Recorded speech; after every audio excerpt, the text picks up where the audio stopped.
বিশ্বকাপ ফাইনালের রেশ কাটেনি এখনো। ঠিক এর মাঝেই অবসরের ঘোষণা দিলেন ফাইনালের প্রধান রেফারি স্লাভকো ভিনচিচ।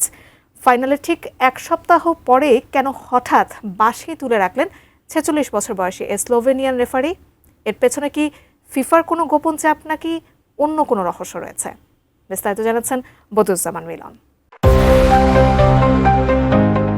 এবারের বিশ্বকাপ ফাইনালের প্রধান রেফারি স্লাভকো ভিনচিচ ওই ম্যাচে সব মিলিয়ে ৮টি কার্ড দেখিয়েছিলেন, যার প্রতিটি ছিল আর্জেন্টিনার বিপক্ষে। এর মধ্যে ৭টি ছিল হলুদ কার্ড এবং ১টি লাল কার্ড।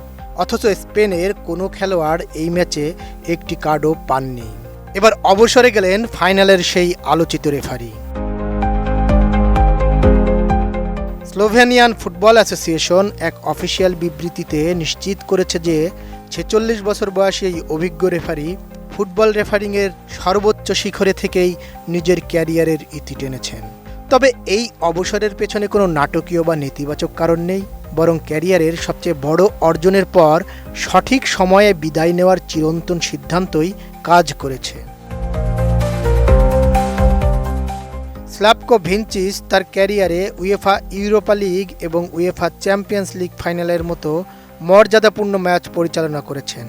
যদিও স্পেন ও আর্জেন্টিনার মধ্যকার বিশ্বকাপের ফাইনালটি পরিচালনা করা ছিল তার ক্যারিয়ারের সবচেয়ে বড় এবং চূড়ান্ত স্বপ্ন।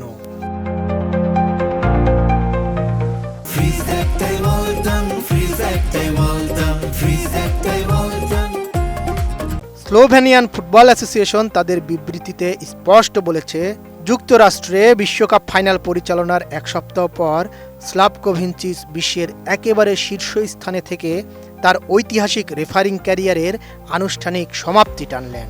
অর্থাৎ ফুটবলের সবচেয়ে বড় মঞ্চে ম্যাচ পরিচালনা করার গৌরব নিয়েই তিনি স্বেচ্ছায় বাঁশি তুলে রাখার সিদ্ধান্ত নিয়েছেন।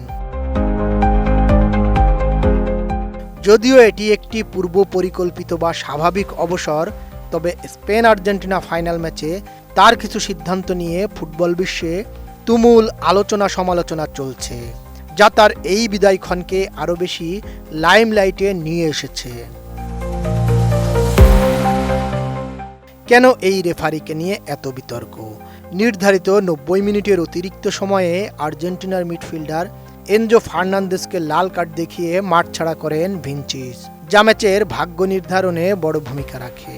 ম্যাচ শেষে লিয়ান্দ্রো পারেদেস স্পেনের গাভীকে মাটিতে ফেলে দিলে দুই দলের খেলোয়াড়দের মধ্যে তুমুল হাতাহাতি ও বিশৃঙ্খলা সৃষ্টি হয়, যা নিয়ন্ত্রণে ভিনচিচকে বেশ বেগ পেতে হয়েছিল।